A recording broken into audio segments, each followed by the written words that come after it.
Amici di Skyline Magazine, buongiorno a tutti da Villa Emo a Fanzolo di Vedelago, Villa Veneta e Palladiana, straordinario patrimonio dell'UNESCO. Con me Silvia Canton, pittrice e direttrice artistica, coordinatrice artistica degli eventi d'arte organizzati dalla Fondazione Villa Emo, a cui lascerei il compito di parlarci e darci qualche informazione in più in merito ad un'importante esposizione d'arte inaugurata proprio pochi giorni fa presso Villa Emo. Silvia, raccontaci qualche cosa di più e dato che ci siamo, se vuoi darci qualche coordinata o qualche riferimento in più su Villa Emo, è una meraviglia che va condivisa assolutamente con tutti i nostri lettori. Certo, buonasera a tutti. Buonasera a tutti. E Villa Emo intanto è una delle nostre eccellenze venete, patrimonio riconosciuto come patrimonio dell'umanità dall'UNESCO, e qui ci troviamo di fronte a veramente un sito palladiano di grandissimo valore. Abbiamo voluto inserire, e siamo orgogliosi di aver potuto inserire, questo primo evento in programma Inseguire Venezia di Paolo Del Giudice, questa personale di pittura spettacolare che vede 40 opere esposte, e come primo di una serie di eventi che si articolerà nel programma del 2018-2019 e per cui la Fondazione Villa Emo sta già contattando e collaborando con artisti di fama nazionale e internazionale, artisti emergenti però riconosciuti nel panorama artistico e artisti comunque consolidati, quindi ci crediamo molto e sicuramente abbiamo delle grandissime aspettative su questo nostro programma. E allora ci auguriamo anche che ci siano diversi attori del territorio che vogliono supportare la Fondazione Villa Emo nell'organizzazione di eventi così importanti e di rilievo per il nostro territorio. Quindi se siete interessati a supportare anche ulteriormente in termini di comunicazione, di sponsorizzazione, di supporto gli eventi organizzati dalla Fondazione, sapete che insomma ne vale la pena. Guardate in che meraviglia siamo. Quando vuoi. In esposizione una quarantina di opere selezionate dall'artista su una rosa di un centinaio, 120, però importanti tappe evolutive del suo percorso, un percorso che ha iniziato una trentina d'anni fa, quindi sotto vedremo anche le tele più giovanili del 1986.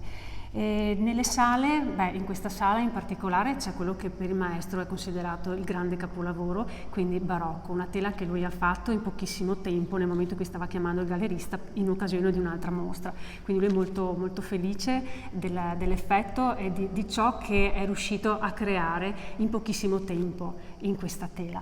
Giù al primo piano troviamo 3 sale dove l'artista ha selezionato e ha voluto esporre le tele più grandi, le vedute di Venezia e i chiaroscuri, abbiamo affioramenti, abbiamo il bacino in rosa, e sono tele che lui ha voluto proprio ancorare, quindi fissare, in modo tale da creare dei pannelli autoportanti che sono diventate delle installazioni, sicuramente un'esposizione inusuale per ciò che riguarda la pittura, l'esposizione di pittura. Certo. In tutte e 3 le sale abbiamo 18 opere, abbiamo le opere giovanili, appunto come dicevo prima, del 1986, e abbiamo poi nell'ultima saletta un'opera maestosa di 2,90 m di larghezza, che è il Pulpito agli scalzi, che sembra fatta per quella parete.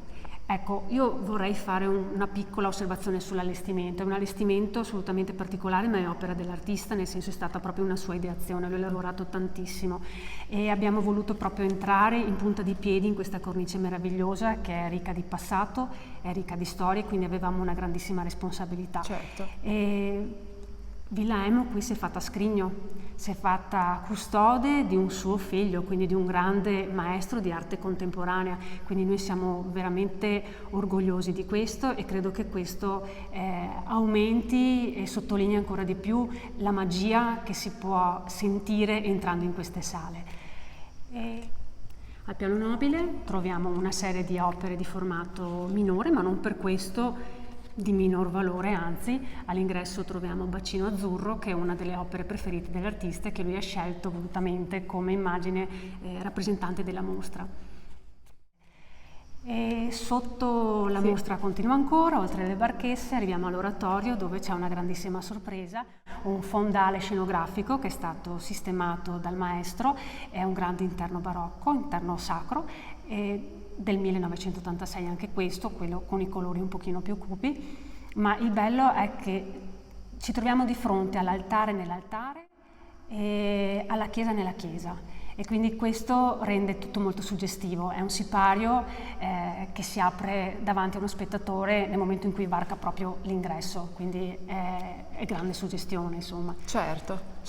E posso confermare, perché con Silvia ho appena avuto la fortuna di godere di una privilegiatissima visita in esclusiva che vi raccomando. Quindi insomma, se le parole di Silvia vi hanno incuriosito, come ci auguriamo, e volete cogliere l'occasione non solo per conoscere e apprezzare uno straordinario artista come Dal Giudice, ma anche conoscere un'ulteriore meraviglia del nostro territorio e vanto nel mondo, inseguire Venezia a Villa Emo, a Fanzolo di Vedelago, quindi siamo nel Trevigiano, è assolutamente una destinazione da mettere in agenda. Ricordiamo tra l'altro, Silvia, che la mostra è aperta fino al 2 settembre. Fino al 2 settembre, non ricordo più orari di visita, cioè si può tranquillamente venire infrasettimana e nel weekend, sì, giusto? Dalle 10 alle 18. Ok.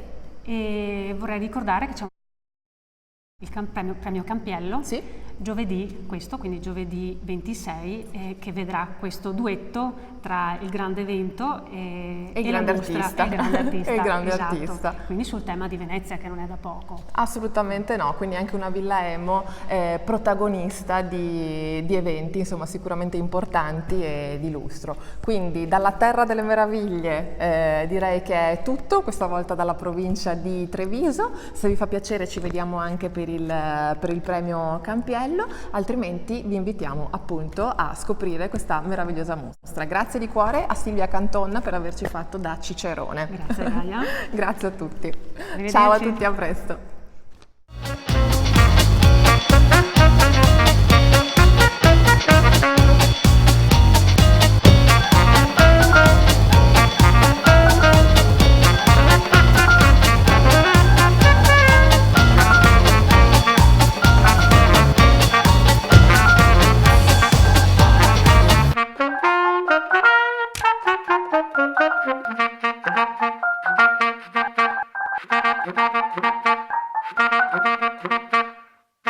Thank you.